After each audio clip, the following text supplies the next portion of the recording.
All right, folks, for our next headline here, we're going to have to bring in Mr. Joe Dancy because anytime we get into conspiracy, I don't know. I like a good conspiracy, but a lot of people get a little bit nutso about it. And Joe Dancy's an educator, so he's like a referee when it comes to this stuff. And there's a few other topics, but this was a good one to bring him in on. Joe Dancy, how are you doing today? Really good, really good. The Texas A&M Law School has shut down for inline in the seat classes, and we're doing everything online now. And the SMU Business School did the same thing. So Jason, it's a different world these Well, for days. you, this has got to be really good. I mean, I thought the same thing for me. I've got a home studio, the Hatch Coaching Studios here, and I've been able to have a mobile studio. I did it because I'm a single father. I did it because I had to put my son's priority first. And so for me, this is great because it's something I'm already doing. And I was going to ask you, you kind of transitioned to the online education world over the last several years. So you've kind of been ready for this too, haven't you? This transition, this working consumer transition we seem to be in. Yeah, it really have, and part of it is you realize how inefficient really the old. You show up and you meet for class, and you have 3 or 4 classes a semester, and it's so much more convenient. And actually, what we can do is, you can be working in Midland, Texas, driving, a water truck, and getting a degree from Texas A&M or SMU online, and you don't have to quit your job. You don't have to move. You don't have to pay tuition, for the in the seat folks, as well as room and board, as well as, that's half the going to undergraduate anyway. But there's a lot of opportunities. As well as just, we talked about this last time, how the industry is changing with big data and technology. And if you don't keep up with it, I mean, I've talked to people who retired 5 years ago from drilling wells, and they said, Joe, you go back in the control room now, and he goes, I wouldn't. It'd be like going in a spacecraft because I'd know the basic stuff, but he goes, there's a lot of stuff that I wouldn't have a clue.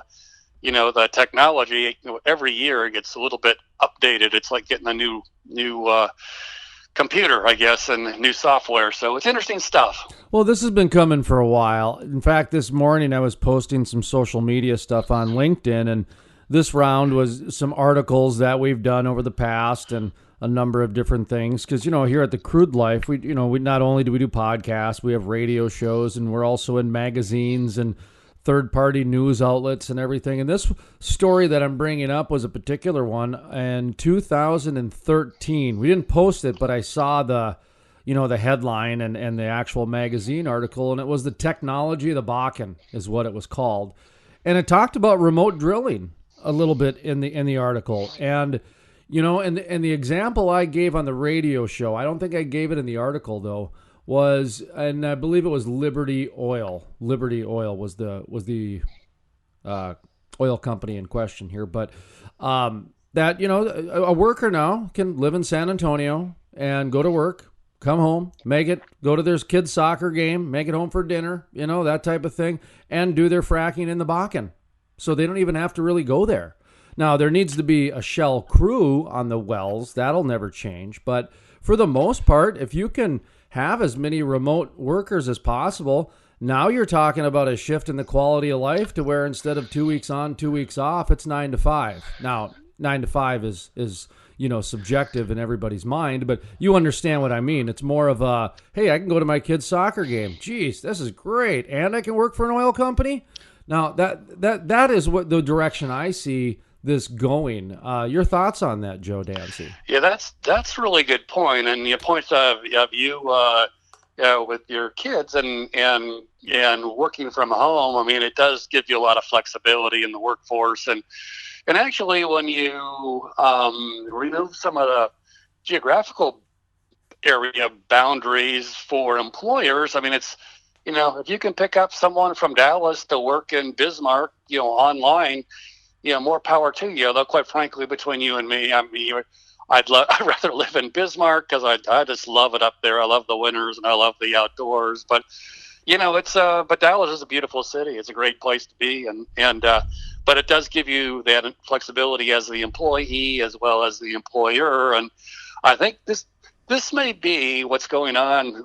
This may be a big stepping stone for education as well as online learning and online training, and actually just online communications. Because we're going to see how well this works, because almost every university in the country is shutting down. They're in the seats educational process. And I was sitting with some of my colleagues, and it is interesting, the older professors who, some of them are, it's sort of like learning to drive a stick shift for the first time. It's like you see what their questions they're asking. It's like, geez, have you guys been, and of course they're great professors. They know their stuff, but they just are not used to the delivery and the communication mode, the technology. It's sort of like sort of the analogy is, you get someone from the 60s that was drilling wells, and you bring them out on a well site today, and they'd be number one, amazed, and they would just be totally lost for a while until they got back up to speed. So anyway, it'll be exciting to see what goes on. I'm sort of excited about it because I will speak to you regularly, but there's a number of groups that I make presentations to that have luncheons and have conventions, and they said, gee, we're going to cancel a convention, but will you speak via computer, via Zoom, or via, and it's like, hey, I'd love to. It's we'll see. And the neat thing is, you can record it, and of course you're an expert at recording and replaying and editing and everything else. And I told them you're welcome to record whatever goes on and slap it on your website. And if your members can't make it because they're like, as at a soccer game or doing whatever they're doing, mowing the lawn, they can check out our discussion or the presentation at a later date. So it's pretty cool, Jason. It's cool, and it's also just incredibly scary right now. So, and that's what I wanted to get to. We're one of the headlines that we're talking about here today on the podcast is coronavirus truthers prey on the anxiety of the moment. And I don't even know who this former Milwaukee County Sheriff David Clark is. He's an African American with a goatee and a cowboy hat. He looks like he's from the South or from Texas, or I don't know where Milwaukee County is either. But apparently he's a truther, and I didn't know there was coronavirus truthers. I knew there was pandemic conspiracies, and that's kind of what I wanted to talk about a little bit here, where you're talking about the university shutting down and a few other things like that, and that's the only thing I guess I look at in this whole thing is not so much the conspiracy, not so much and there are people profiting off this. Absolutely, that happens regardless. We talk about it every day about people using the environment to profit off of the scaring of the environment. So it's similar from that aspect, but from me, I would look at just the ease or the flow of how easily we're transitioning to shutting down the economy. That part just freaks me out. Like, I don't get it. Like, when March Madness got canceled, that was it for me. I went, okay, this is like somebody's putting a big reset button on the economy, because I look at like WrestleMania or March Madness or these big events where there are so many small business owners that depend on that. Like, there are, when you go to March Madness, for example, like let's say Dallas, Texas has, the Sweet 16. Okay, let's say they'd have the Sweet 16. There are a lot of podcasters who rely on that weekend for a big portion of their budget, because they'll grab any local basketball celebrity at a hotel and do events. And do you know what I mean? There's these secondary events that not only small business owners do, but a lot of these organizations do with nonprofit charities as well. So the NFL draft, every NFL team does something with a nonprofit. Think about what's going on with Las Vegas. So I was listening to a morning show out of Minneapolis the other day, and they had a guy email in and talk about how he worked for the Marines, and he put together a contingency plan. And this contingency plan was for the casinos in Las Vegas for a bomb. And the contingency was that they couldn't shut the casinos down for 1 minute. Otherwise, it would be devastating to their economy, not only for the casino, but for Las Vegas. We're talking about shutting places down for 2-3 months, that sort of thing. Joe, I mean, you're an educator. I get it. You're with law. You're not an economist by any means, but if I take a step back, I look at just the ripple through this, and I'm trying to figure out how small business is going to make it through this. Yeah, I share your concern. Actually, it was I went out last Friday to a local restaurant. It's an Italian restaurant, and I expected, part of the reason I went out is I like the people, and I like, geez, I want to support them. And I walked in there were quite a few people in there. But yesterday, when I was up by SMU, I went to Starbucks. They have piled all their chairs into a big pile, and you can't sit around Starbucks. Not that I do. I usually just get a coffee and go on down to the school. But there would be the normal traffic that you have in there, and I get there really early, like 6:30 in the morning, which is early for educators, trust me. But I get there, and normally there's a dozen people at least sitting around, talking to their neighbors or talking to their friends, and people running in and out. It was really, and then I've heard there's a number of other, food chains that are, just doing takeout now, and a number of restaurants apparently now with the, limitations. I saw actually, I think New York City and Los Angeles and some other have actually banned, restaurants and bars and gyms, and boy, you take, and all those, a lot of them are small business people, and even if they're not, I mean, if you're, it's to ask someone to shut down for, a couple months. That's just incredible to me. I don't know if you, there's no way you can compensate these people for. I mean, we don't have enough money in the world to, because America is small business, and you look at, the loans they have, and the local business they have, and even the barber. I went and got my hair cut last Thursday, and I was asking him how things were going. He goes, "God, Joe," he goes, "nobody's coming in." He goes, "It's just been incredibly slow. This is the slowest he's ever seen it in 20 years." And he goes, they're not. He goes, "I'm not sure." He wasn't sure why, but he was pretty much convinced it had to do with the virus scare. And unfortunately, for him, most of his clientele are sort of like me. They're not 30 years old. They're the older guys that sort of are probably hibernating at home, scared to death because of what they're seeing on the media. Well, I kind of laughed. I saw one of the cable networks over the weekend put Outbreak on all weekend. It was like, I'm going, how is that helping? People are watching this Ebola virus turn your insides into cream of chicken soup in 3 minutes, And that's another thing too. People watch this, and all of a sudden, you find the monkey, and 20 minutes later, you got the vaccine and the cure, and it's right. It's nothing like that. It's so interesting though about how, people pushing back events. And like I mentioned, there's a lot of small business owners that rely on these events. And, luckily for small business owners, they're quick and nimble, and they can change. The problem is whether they have the energy, the resources, or the desire to change. Because in the marketplace, I get it. You got to have a better mousetrap. You got to make a better steak sandwich.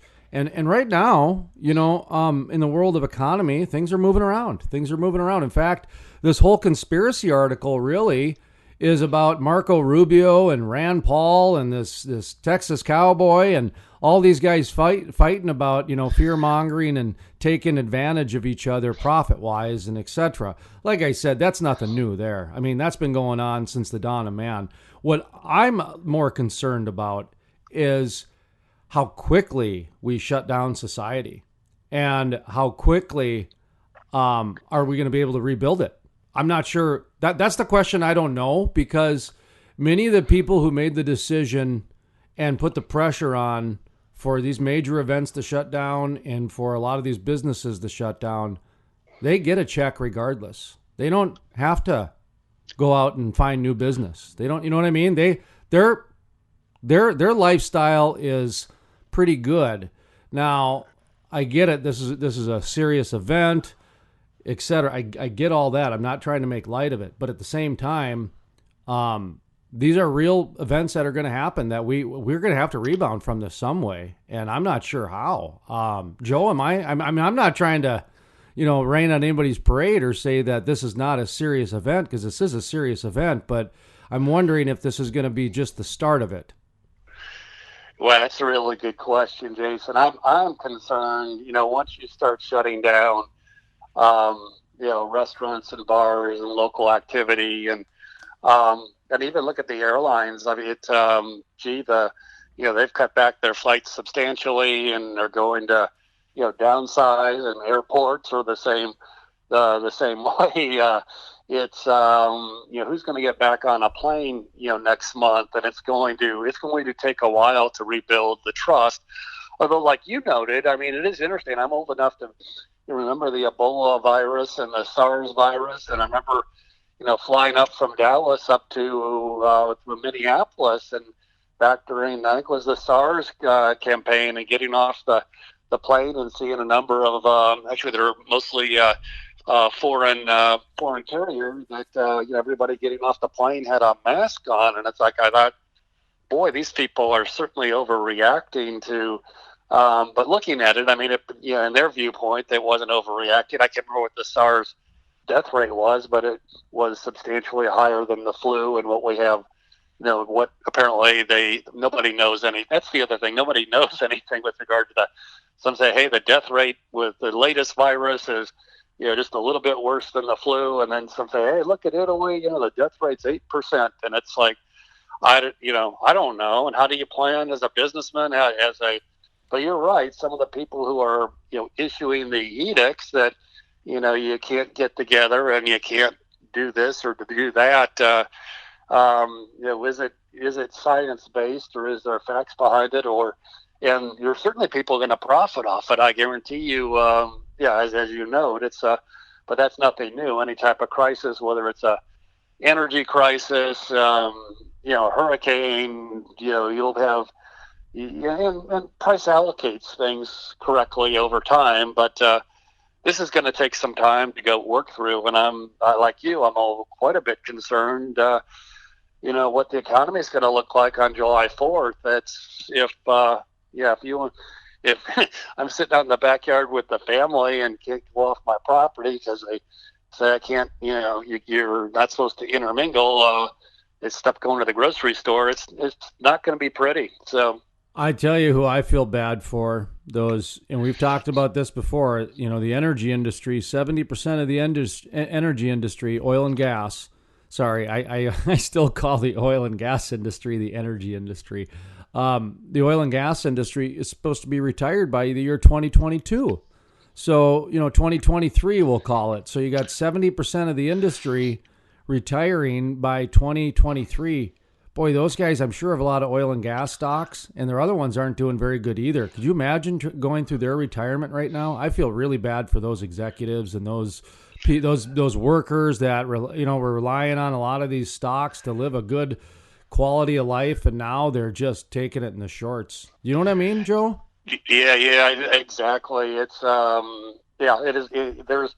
And you don't realize. I mean, well, actually, you bring that up. So let me mention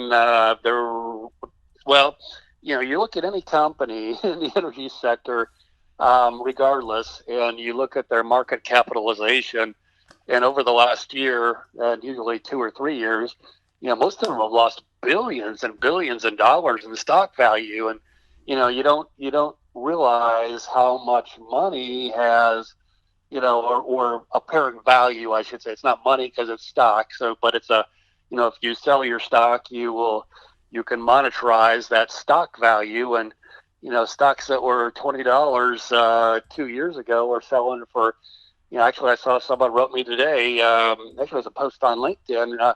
One of the guys said, 2 years ago, the stock was $20, and he was laid off about a year ago, so he sold a lot of stock. But he goes, this morning the stock's selling at $5.63. I don't know what company it was, but he goes, actually he feels fortunate. He goes, a lot of companies have been hit worse, and It is interesting, though. I there was a meeting here in Dallas, the Energy Prospectus Group, last Thursday, and they had a Permian Basin oil producer speak on, what their outlook was, and it had been set up for like 2 or 3 months, and so, when they set it up, the oil prices were pushing 60, and the guy comes in and the oil prices are pushing 30, and I was real curious whether the crowd there, and there was about 35 of them for the Dallas meeting of this group. It was a pretty good sized crowd. None of my students showed up. I was a little bit upset because it was spring break, and apparently they were out drinking beer or whatever you do as a student these days.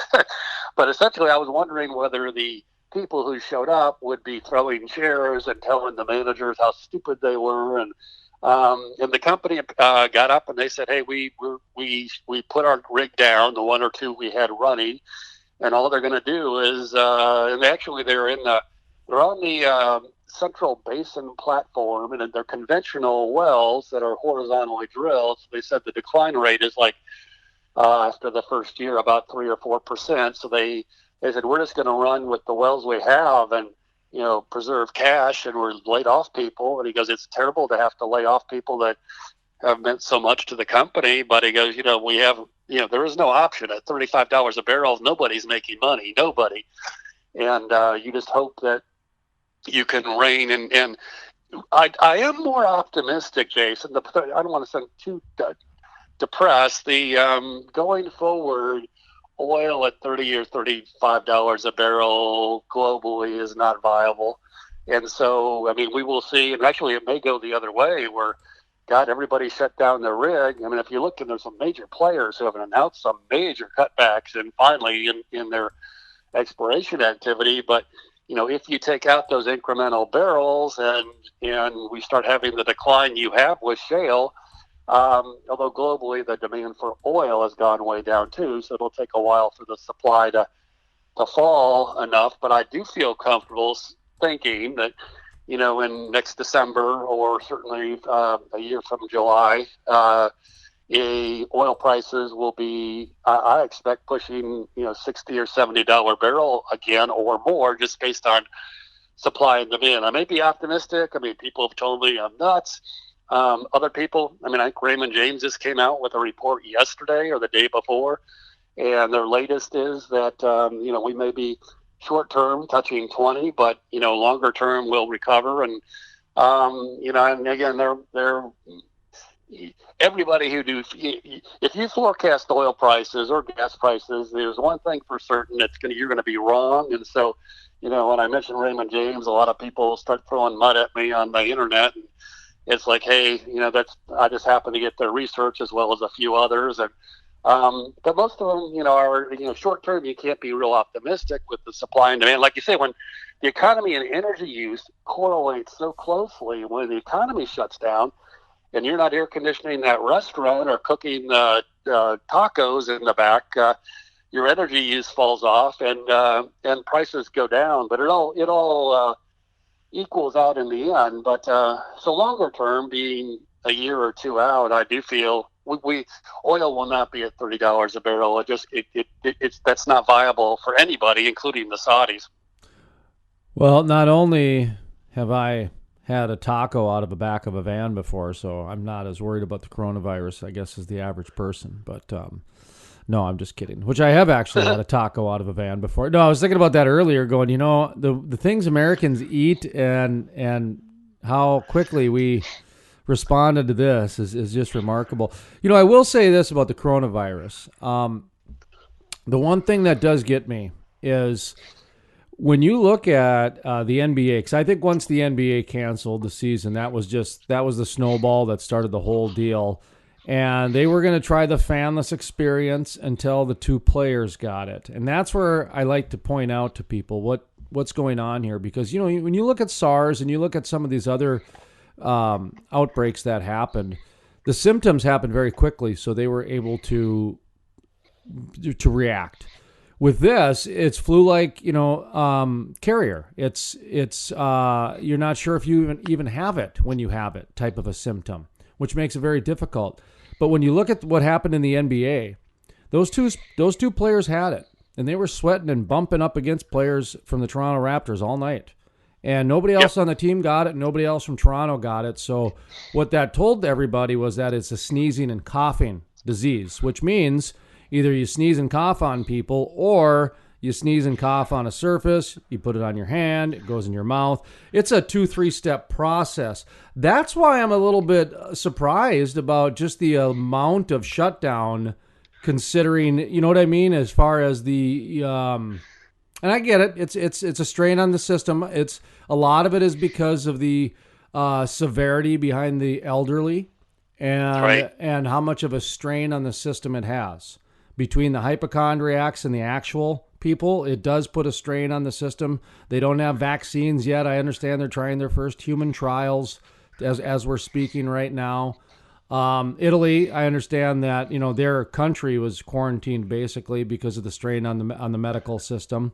They're trying to keep up with it, and I think that's a big part of it too. Is that gets left out of a lot of the stories, and we should expect over the next week, Joe. We're talking on St. Patrick's Day here, that the number of U.S. cases should go up just because they're testing now. They're actually they weren't testing last month. Now they're testing, so I think the cases might even go up. Yeah, I agree. The testing is, there's a lot more people, I think, walking around with this virus than than officially noted, put it that way, which is on one hand is good, because what it tells you is a lot of the cases, what it tells me, and this, again, I'm speculating, I don't know, but what I've read, what it tells you is the death rate is much lower than what they're putting out. And number two, most of the cases are relatively, manageable from a health standpoint. And like you said, the people who are 60 years or older or have compromised immune systems or have other health issues, I mean, the danger there, I mean, that there is a much higher risk for them. But in any event, how you plan all this and how you deal with it, going back to your point on small business, if you're, Nike can shut down all their stores and pay everybody to stay home. But, if you're Joe's Smokehouse barbecue grill, you're in a world of hurt. And if you're the servers at Joe's Smokehouse Grill, yep, your landlord's in a world of hurt. You know what I mean? So that's why I'm saying this has ripples and ripples that I don't believe a lot of the leaders understand. I mean, when you start telling people not to have events more than 10 people, more than 50 people, well, you're changing society. You are changing society on a dime. And this is where I want to get back to the oil and gas sector here before we, turn this into The View, or some kind of, which, by the way, I would love doing. I'd love that. I love the roundtable talks. But you and I were talking before about this May, their banking regulations or the banking changes are going to come out. And I wanted to ask you about that just a little bit more specifically, because you just went to a conference about that. So you have a little bit more of a knowledge than I do on that. In fact, I probably didn't even phrase that correctly, but you know what I'm talking about. The second part is that I've actually had quite a few interviews by quite a few, probably 3 or 4, which I consider a lot, over the last month and a half. People talking about foreign companies buying oil and gas properties and building oil and gas facilities down in like Lake Charles and in Corpus Christi and up in the Bakken. Foreign companies doing this. And this is not a new thing, but it's never really been talked about. And not much anyway. And I've had, like I said, 3 or 4, maybe even 5 people, now that I'm really thinking about it, where we've had this conversation. Not brought up by me, by the way. Not brought up by me. This was other people bringing it up. And when you think about, the price of natural gas at $15 over in the UK, so they're looking at Corpus Christi and Lake Charles and saying, $2-3 for natural gas over here. It's cheaper just to build the facility here and then ship it over to the UK. And then, of course, you got some, China and France and Germany. They're fracking down in Texas and in the Bakken, etc. When this is all said and done, this coronavirus and the economy resets, and we start talking about all this, and now the new banking guidelines come out too. And we got the foreign companies coming in. Joe, I'm spitballing here, but there's a lot of spitballs coming at you, if you know what I mean. Yeah, exactly. And yeah, with regard to last Thursday when the Permian Basin presentation was made by as a public company, and one of the things he pointed out, as management, it's when you run a company, you generally have to have a borrowing line, and you generally have a banking syndicate. And the banking syndicate that they use has like about 11 or 12 banks, and they all loan this company. It's not super highly indebted, but and I said, what happens is they just don't give you an unsecured loan. They look and they will give you a loan based on your reserve value, which means the oil that you found in the ground. And this company has quite a bit of oil in the ground and quite a bit of production. But when you figure out when the bank sits down and their lending officer, and they actually have some petroleum engineers on staff, most of them, at least that do any energy lending anyway. The engineer will look and he'll say, gee, you have, you're producing 1,000 barrels per day, and at $50 a barrel, this will be the cash flow. And so when you figure out, we'll lend you a portion of that as, reserve. It's called reserve-based lending. That works great until if you realize maybe your cost to produce is $40, so you have a profit margin cash flow in there positive. But when it falls to $35 or $30 a barrel, you go to the banker and it's like, what's your collateral worth? Well, you get 1,000 barrels a day production, and gee, it cost you $40 to produce, and you're getting 30. What's the collateral worth? And it's like, well, not much. So, except when you look out, you can look out on the futures curve and say, gee, next year it'll be 50 or 60, but that's all speculative too. And in the banking, these banks, there are they do have guidelines with regard to energy lending and how much they won't give you 100% of your, just like if I went with my house to the bank and said, gee, I just had an appraisal, it's worth $200,000. I want a loan against it, and they wouldn't give me $200,000. They say, oh, okay, we'll give you, most of the times, we'll give you 180,000 or 160,000 because they want some margin of safety there. And same way with oil, but and the make comes up is when they generally redetermine the value of your line once or twice a year. I think it's twice a year. And so the next time most of the syndicates will look at this will be probably in May. And so in May, it's going to be very interesting to see a lot of these smaller companies, actually a lot of the larger companies, are going to, approach their lenders, and the lenders are going to say, geez, what we thought was worth $200,000 is worth like 50,000. And, we're going to pull your credit line, or we're not going to, it'll be interesting to see. It'll create a cash flow issue, which is one reason why you see a bunch of companies, immediately they're cutting, well, number one, just from a profit standpoint, but also from the credit line standpoint. I mean, you cut out your rig count really quickly. It's like, geez, we're just going to stack the rigs. I mean, the heck with it. We can't make money. We don't at $30, and we're not going to. The bank's not going to lend us any, and that's a good thing actually. There's some prudence built into the system, but we never expected. And this actually came up Thursday. The executives were talking. Actually, some of the people at the table with me who are engineers in the sector, consulting engineers, told me, we never expected 20 or 30 years ago to see the volatility that we do today in oil prices, and it really, really makes it difficult to plan because you don't know when you're drilling.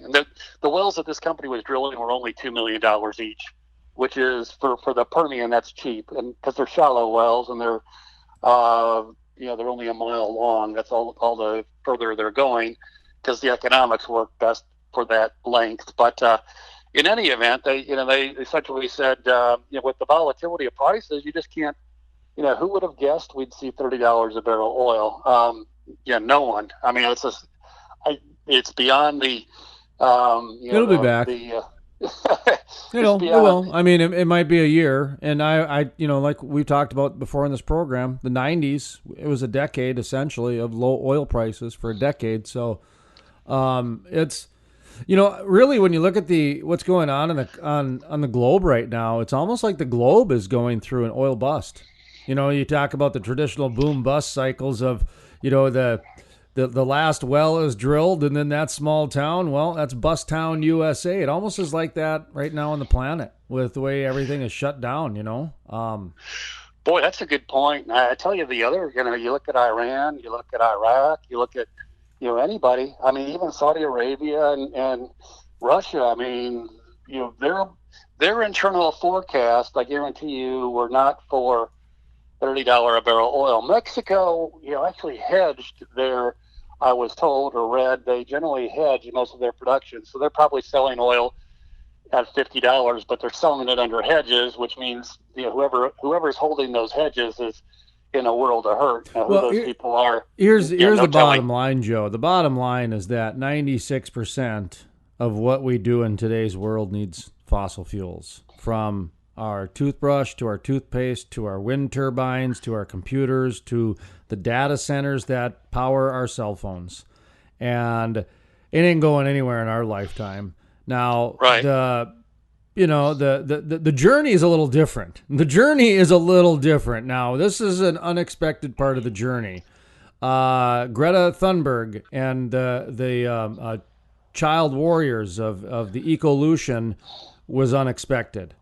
I do believe, some of the Colorado movement, and that's that Greta Thunberg movement, except on a different level, was unexpected. However, not so much. I think it was maybe the speed was unexpected, but I do think the opposition has been happening since Earth Day, if that makes sense. So this coronavirus, though, created the speed so much faster that I think that the reset button and things are just going to look different. By the way, just to mention, the Permian Basin and the Eagle Ford are looking to, increase over the next year still. The new report just came out by the EIA. What is that? The Energy Institute Association. What is the EIA again? What is that? Energy Information Administration. Thank you. Energy Information Administration. I mean, everybody is an alphabet now. Everybody is. Yep. I mean, even laugh out loud. Your emojis are alphabets and everything, acronyms, and anyway. But so they're looking at New Mexico and Texas to rise, and I do think with the solidification that fossil fuels has in our lifetime, that you might see a shift of how it's done, how it's drilled, even who's drilling it. But at the end of the day, natural gas is the future. Now, right. crude oil will change. That's no question about it. I don't know how it's going to change, but it will change, and it will continue to have uses out in the world. But natural gas is the future. And once these pipelines are done, Joe, we are going to see just a complete quality of life change like we've never seen before. I mean, it's going to be so amazing the next 10 years after the next one is done. Anyway. Yeah, the pipelines, it'll take, that's the interesting thing too, the opposition to pipelines, but that's just a whole nother discussion. We probably talk long enough today on a bunch of other issues, but Senator Kramer and I were just talking about how this coronavirus is going to it's going to delay the pipelines. Definitely. Yeah, it's actually going to cause problems in it. So sorry to interrupt you there, but that is one of the unforeseen consequences with this, is that now these pipelines are probably going to take a little bit longer to get built, and therefore the cheap, reliable energy to get it to the third world countries, who I just read were going to get 85% of their economies were going to get impacted because of this, and we've talked about how getting affordable energy to third world countries is really what is the cornerstone of oil and gas. And even coal, really, that's the cornerstone behind it. But anyway, I'm sorry to interrupt you. So go back to your thought if you even remember it, because I just threw a bunch of... Well, actually, like natural gas pipelines, they'll, like I say, the opposition to them is creating some real issues. going forward. And even in the Permian, and I don't know how it is in the Bakken, it may be similar. I mean, a lot of producers are actually paying. You have a negative net. You have a negative value for natural gas at the wellhead because you have to pay a pipeline because there's not the capacity. So, you know, you either shut in your well or you pay someone or you flare. And if you can't get a flaring permit, or if you're environmentally friendly, you pay someone to take your natural gas, which is unfortunate. But I mean, that will correct itself slowly. Huh. Yeah, I think so. In fact, I even talked to Senator Kramer about. I asked him if maybe he should start the conversation in the halls of Congress about shifting the subsidies from solar and wind over to natural gas. And so he's not a big fan of subsidies. Of course, he's a conservative Republican. But my point is still valid, I believe, which is that the energy companies are paying their more than fair share of taxes. They do not get subsidies like the wind and energy companies. Energy companies are oil and gas companies have been asked to reach certain milestones, which they hit for the most part, and they do it on their own with their own money.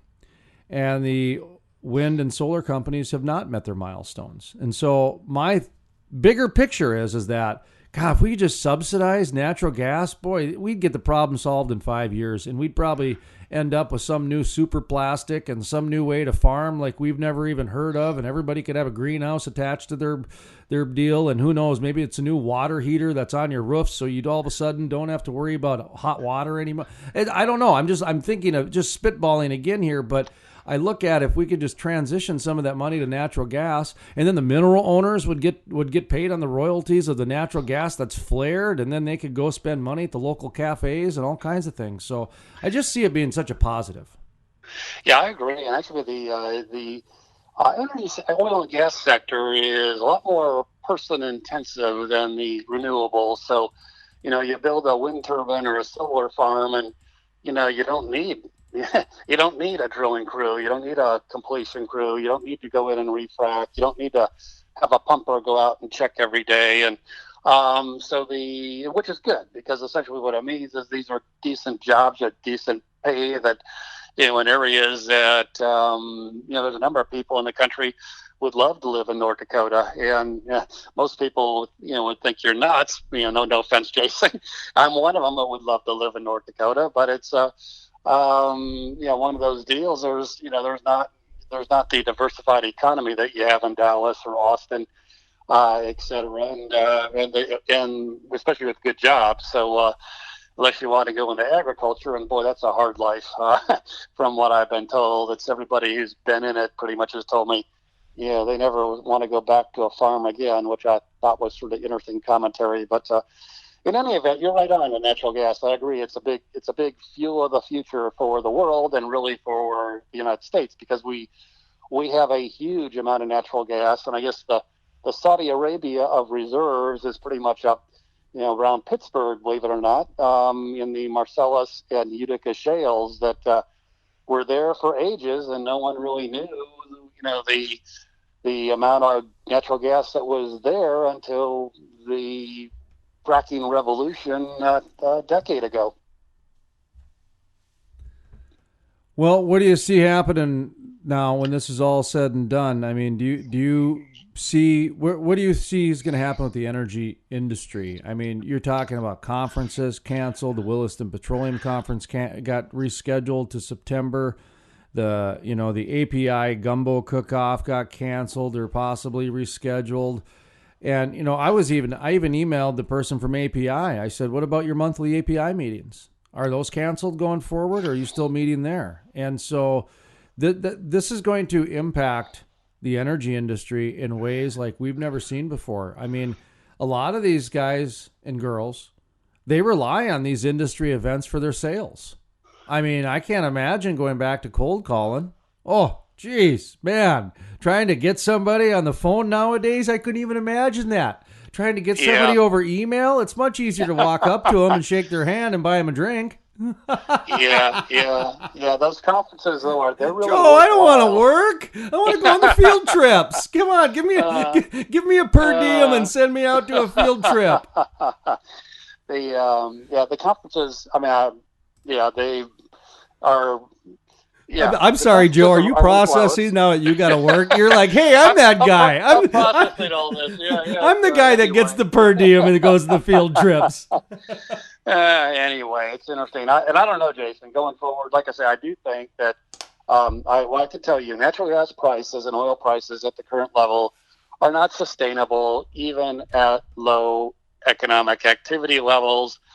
And I think for the industry, while the short term is going to be very difficult, 12 months to 24 months out, we'll start to see a recovery, and it actually might be a little more robust than a lot of people think. And especially depending on how the virus goes too, it's going to be interesting to see if this stuff. And no one really knows. I mean, you get all the experts in the room, and some say, oh, it's going to burn itself out in July, and some say, hey, this is going to be with us for 3 years. So, Lord knows that the difference in impact economically is going to be a lot different. And I think we'll know a lot more in a month because, after you shut down all the restaurants and bars in New York City for a month, as well as the schools, boy, it's going to be. I'm just very curious what's going to happen. It's unprecedented future, quite frankly, and I'm not bright enough to figure it out. Other than to say I'm concerned. So for a lot of people, for both the residents as well as for the business owners. Well, I'll kind of say this in closing here because I'm kind of looking at the clock and realizing I got to get this done sometime today. So thinking about, I've been mentioning this lately, and I just had this conversation with my son last night. We were talking. He asked me about if the coronavirus, if we would possibly mutate and evolve from this, maybe grow wings, that type of thing. And I said, son, I said, to be honest, I said, the way humans evolve, in my opinion, is more by behavior. And I go, when you look at humans, we really haven't grown, evolved much beyond, growing wings. And, we haven't had a third arm or anything like that. So it seems like by behavior and our use of tools and understanding is how humans evolve. And that's what I think is going to happen when this is all said and done, because the more and more you and I talk, I was just even thinking of universities. I don't think universities are ever going to be the same after this summer. I really don't.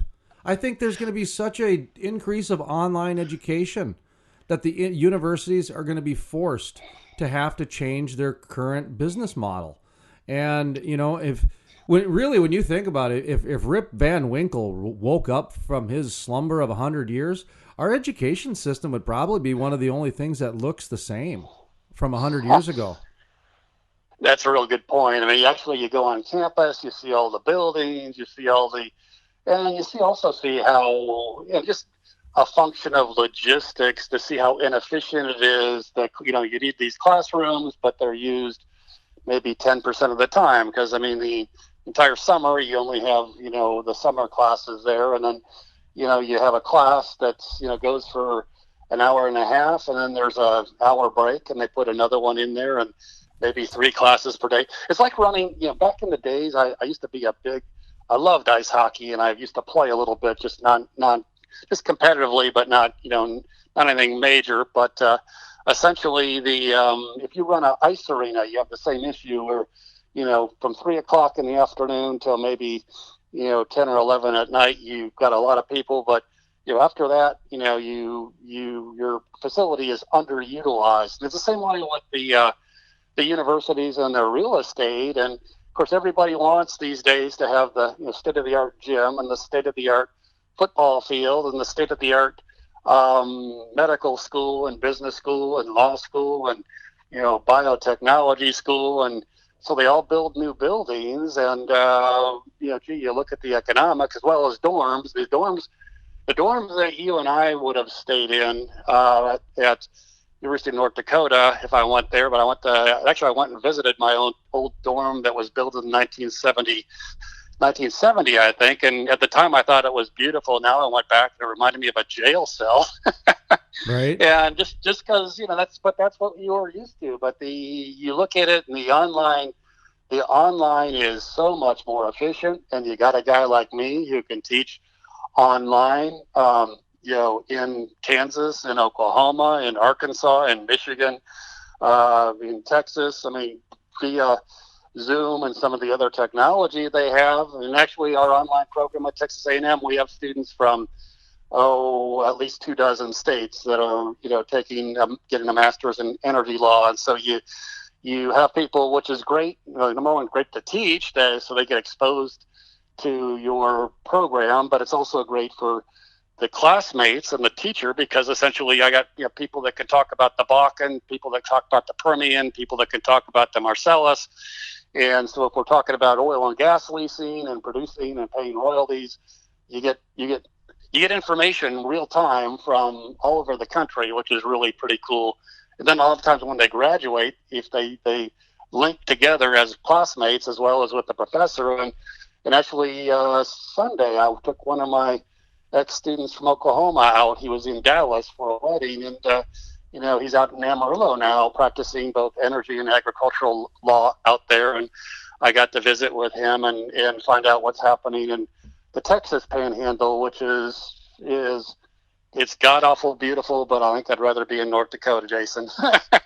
I hate to say that, I'm being a Texan, but it's pretty barren. But it is and I told him, if you go out there and spend 20 years, everybody's going to know who you are, because it's not that big a town. And he's very he gets involved in a lot of stuff. And I go, you can be a real leader in a smaller cog versus being in Dallas, where you're one of 5 million people. So anyway, well, I know this family that moved into North Dakota back when Kennedy was in office, and they still call them the new folks in town. So in the state. No, I'm just kidding. That's an old joke. But I will say this in closing, that the part that I just can't get my mind off of is, like I said, I truly believe that humans evolve through behavior.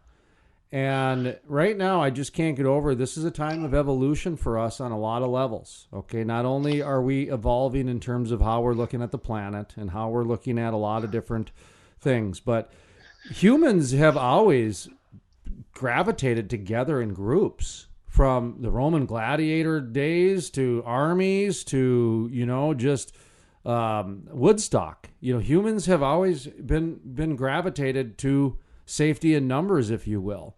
If we're going to move forward in a society, and I'm not saying we're there, but I think these discussions are being had, of not having events of more than 10 people, or getting a permit if you want to have up to 50 people.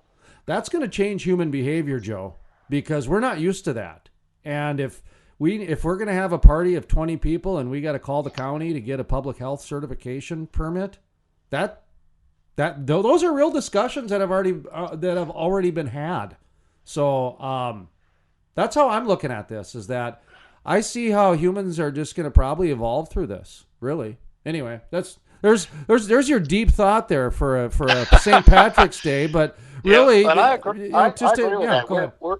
We're in unprecedented time, and the neat thing is, if there is a neat thing, is I think you will see society, we will move together in a direction that will be most beneficial for, most of our members, which in the last 10 years, it seems like everybody is more and more divisive on so many issues. But I think the goal of, maintaining your health and controlling the virus is such a awesome, gigantic goal that people are going to be much more, I hope, cooperative, and like you say, it'll change behavior, including educational behavior. I totally agree with you. I think education in the next 10 years is going to look totally different than what it has, and maybe it's just a belief, because I've been moving online for really the last 5 or 10 years and working with online programs. And I have to admit, Jason, I'm old enough. I still love to have the students in the seat, regardless of how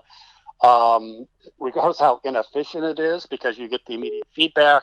You can talk to them before class. You can talk to them after class. You develop more of a personal relationship versus an internet relationship, but both work. And from an economic standpoint, is that in the seat experience, worth all the extra money? I mean, that's the debate. So